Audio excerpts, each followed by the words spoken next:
Tasfia Suyuti প্রশ্ন করেছেন, কিয়ামতের দিন অত্যাচারী ব্যক্তির কি শাস্তি হবে? অত্যাচারী ব্যক্তি যেমন দেখুন, আপনি যিনি জালেম, এই জালেম এবং মজলুমের মধ্যে কোনো পর্দা থাকে না। কিয়ামতে তার জন্য শাস্তি তো অবধারিত, জাহান্নাম আছে। কিন্তু দুনিয়াতে জালেম এবং মজলুম, জালেম যখন মজলুমের উপর জুলুম করে, তখন জালেম এবং মজলুমের মাঝখানে কোনো পর্দা থাকে না। আল্লাহর মাঝখানে কোনো জালিম আর আল্লাহর মাঝখানে কোনো পর্দা থাকে না। জালেম মজলুম যখন হাত তোলে যে আল্লাহ, এই জালিম আমার উপরে অত্যাচার করতেছে, তুমি জালিম থেকে আমাকে হেফাজত করো, তখন মজলুমের দোয়া তৎক্ষণাৎ কবুল হয়ে যায়। মা বাবার দোয়া, পয়গম্বরী দোয়া, নবীদের দোয়া আল্লাহর কাছে তৎক্ষণাৎ মকবুল।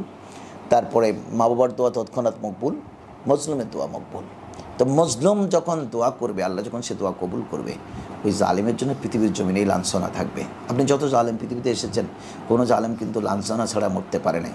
আপনি পৃথিবীর শুরু থেকে পর্যন্ত পুরো ইতিহাস চর্চা করে দেখুন, নমরুদ এখন কোথায়, ফেরাউন কোথায়, জুলুম করেছে, জুলুম টিকে নাই, তাদের কোনো অস্তিত্ব আছে। কিন্তু মুসা কলিমুল্লাহর প্রত্যেক দিন মুসা আলাইহিস তামাম আম্বিয়া আলাইহিসসালামের জন্য দোয়া হচ্ছে।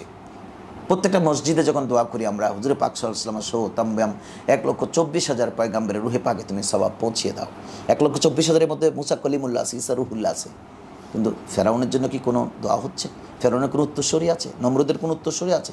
ইমামে হুসাইন পাকের জন্য সারা পৃথিবীব্যাপী মানুষ দিওয়ানা। হুসাইন পাকের জন্য কোটি কোটি মানুষ প্রত্যেক দিন দোয়া করছে, যে আলে রসুলের জন্য দরুদ শরীফ পড়ছে, আল্লাহুম্মা সাল্লি আলা সাইয়্যিদিনা মুহাম্মাদিন ওয়া আলা আলি সাইয়্যিদিনা মুহাম্মাদিন ওয়া বারিক সাল্লিম ওয়া আলা আলি সাইয়্যিদিনা মুহাম্মাদিন ওয়া বারিক সাল্লিম। কোটি কোটি মানুষ দরুদ শরীফ পড়তে গিয়ে আলে রসুলের উপর দরুদ শরীফ পড়ছেন, সালামি দিচ্ছেন। কিন্তু এ পর্যন্ত কি এজিদের কথা কেউ চর্চা করছে? এজিদের কথা কেউ চর্চা করতেছে? এজিদকে কেউ সালাম দিচ্ছে? এজিদ নামে পৃথিবীর জমিনে কোনো ব্যক্তির অস্তিত্ব আছে? সুতরাং জালেমের ঠিকানা সবসময় আস্থা করে নিক্ষিপ্ত হয়, জালেম কখনো পৃথিবীর জমিনে টিকতে পারে না।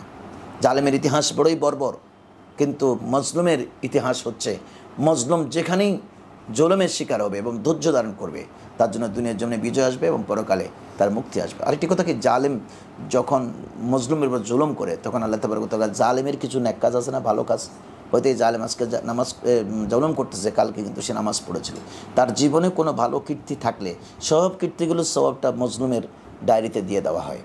জালেম কিন্তু শূন্য, জালেমের কোনো কিছু নিয়ে সে কিন্তু কবরে যেতে পারে না, সে দুনিয়ার জমিনে তার জন্য লাঞ্ছনা, পরকালের জন্য জাহান্নাম অবধারিত থাকবে। কিন্তু মজলুম আল্লাহর কাছে ফরিয়াদ করলে দোয়া কবুল হবে এবং আল্লাহর কাছে তার এই ধৈর্যের কারণে মুক্তি পাবে। ধন্যবাদ আপনাকে।